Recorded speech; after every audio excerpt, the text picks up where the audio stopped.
Welcome to KR engineering and career guidance YouTube ఛానల్ని subscribe చేయండి, like చేయండి, share చేయండి. ఆసక్తి గల అభ్యర్థులు పర్సనల్ గ్రూప్లో చేరండి. జనరల్ వాట్సాప్ గ్రూప్లో చేరాలనుకున్నవారు డిస్క్రిప్షన్లో నా ఫోన్ నెంబర్ ఉంటుంది, దానికి జస్ట్ హాయ్ అని మెసేజ్ చేస్తే గ్రూప్ లింక్ అయితే షేర్ చేయడం జరుగుతుంది. అవకాశం యూటిలైజ్ చేసుకోండి. మరి ఆల్రెడీ మనకు CSAB రౌండ్ 1 రిజల్ట్స్ వచ్చాయి. చాలామందికి అలాట్మెంట్స్ జరిగాయి. మెజారిటీ స్టూడెంట్స్ కావచ్చు, పేరెంట్స్ కావచ్చు, సెకండ్ రౌండ్కి వెళ్ళాలా వద్దా, ఇది చాలామందికి మదిలో తొలుతున్న క్వశ్చన్ ఇది. ఎందుకంటే సెకండ్ రౌండ్కి వెళ్తే ఇంతకంటే మెరుగైన సీట్ వస్తుందా? నిజంగా సెకండ్ రౌండ్కి వెళ్ళిన తర్వాత మనకు ఎగ్జిట్ అయ్యే అవకాశం ఉండదు, తప్పనిసరిగా సీట్ తీసుకోవాల్సి ఉంటుంది. ఒకవేళ సీట్ తీసుకోకపోతే మనం ఏదైతే రిజిస్ట్రేషన్ అమౌంట్ కట్టామో ఆ అమౌంట్ కోల్పోవాల్సి ఉంటుంది. మరి వెళ్తే లాభమా నష్టమా అనే దాని మీద మెజారిటీ పేరెంట్స్, స్టూడెంట్స్ కాల్స్ చేయడం జరుగుతూ ఉంది.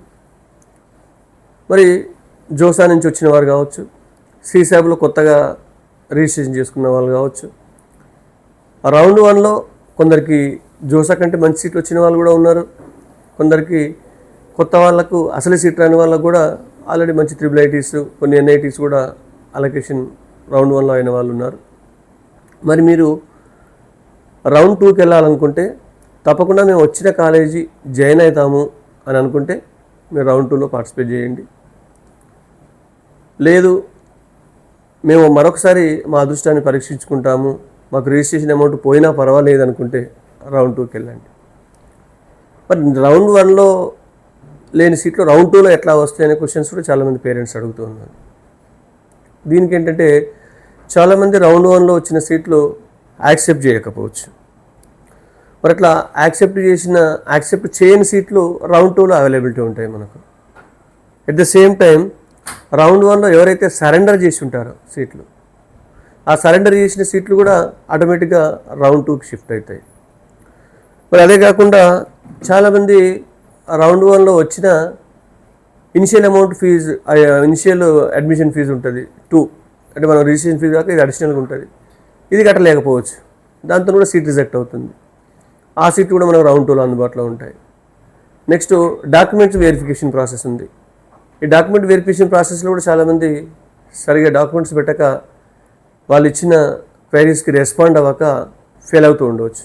అక్కడ కూడా మీకు ఈ సీట్లు కూడా రౌండ్ 2కి వచ్చే అవకాశం. ఇట్లా 4-5 రకాలుగా మీకు రౌండ్ 2లో సీట్లు ఉంటాయి కాబట్టి డెఫినెట్గా ఉండే అవకాశం ఉంది.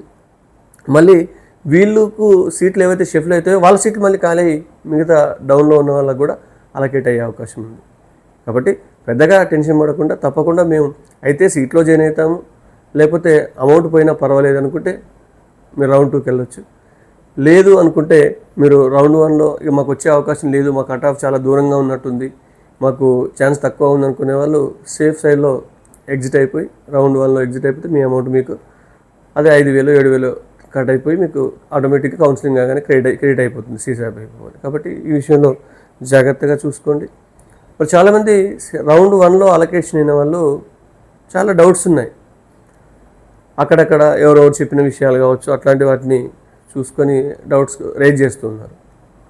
రౌండ్ 1లో జాయిన్ అయిన సీట్ అలొకేట్ CSABలో అయిన వాళ్ళు తప్పకుండా చేయాల్సిన పరిస్థితి. ఫస్ట్ వన్, మీరు రౌండ్ 1లో వచ్చిన సీట్స్ సంబంధించి సీట్ అలొకేషన్ లెటర్ డౌన్లోడ్ చేసుకోండి. CSAB వెబ్సైట్కి వెళ్ళి అలా చూపిస్తుంది క్లియర్గా. చేసుకున్న తర్వాత మీరు ఇక మనం దానిలోకి ఎంటర్ అయిపోతాం. మరి మీకు ఇంట్రెస్ట్ ఉంటే విల్లింగ్నెస్ ఆప్షన్ ఇవ్వండి. విల్లింగ్నెస్లో కూడా మీకు చెప్పాము ఆల్రెడీ, మనకు 6 రకాల ఆప్షన్స్ ఉన్నాయి. 6 రకాలుగా దాని వీడియో కూడా వేసి ఉన్నాం మనం. సో ఫ్రీజ్ అని, ఫ్లోట్ అని, స్లైడ్ అని, సరెండర్ అని, విత్డ్రా అని, ఎగ్జిట్ అని, ఇట్లా 6 రకాలుగా ఉన్నాయి. దాంట్లో మీకు నచ్చిన ఒక విల్లింగ్నెస్ ఇచ్చి డాక్యుమెంట్స్ అప్లోడ్ చేయండి. డాక్యుమెంట్స్లో ప్రధానంగా మీరు అప్లోడ్ చేయాల్సిన డాక్యుమెంట్స్ కేటగిరీ సర్టిఫికేట్ కావచ్చు, ఇంటర్మీడియట్కి సంబంధించిన క్వాలిఫికేషన్ సర్టిఫికేట్ కావచ్చు, 10th క్లాస్కి సంబంధించిన సర్టిఫికేట్ కావచ్చు, మెడికల్ సర్టిఫికేట్ కావచ్చు. ఈ డాక్యుమెంట్స్ అప్లోడ్ చేయండి. ఈ 4 allotment letter download, willingness, next fee payment, 4th one వచ్చేసి డాక్యుమెంట్స్ అప్లోడ్. ఇవన్నీ చేసిన తర్వాత కంప్లీట్ అయిన తర్వాత మీకు ప్రాసెస్ జరుగుతూ ఉంది, వెరిఫికేషన్ ప్రాసెస్. మరి ఇది జోసాలో ఆల్రెడీ PAF కట్టిన వాళ్ళకు, జోసాలో సీట్ కన్ఫర్మ్ చేసుకున్న వాళ్ళకు ఇవేవి ఉండవు. వాళ్ళు జస్ట్ విల్లింగ్నెస్ సబ్మిట్ చేస్తే సరిపోతుంది. ఈ 4 స్టెప్స్ వాళ్ళకి ఆల్రెడీ కంప్లీటెడ్ అనే వచ్చేస్తాయి. మరి ఆల్రెడీ జోసాలో సీట్ వచ్చిన వాళ్ళకు వెరిఫికేషన్ ప్రాసెస్ కూడా కంప్లీటెడ్ అని వచ్చేస్తుంది. బట్ కొత్తగా సీసాబ్లో వచ్చిన వాళ్ళకు వెరిఫికేషన్ కావడానికి టైం పడుతుంది.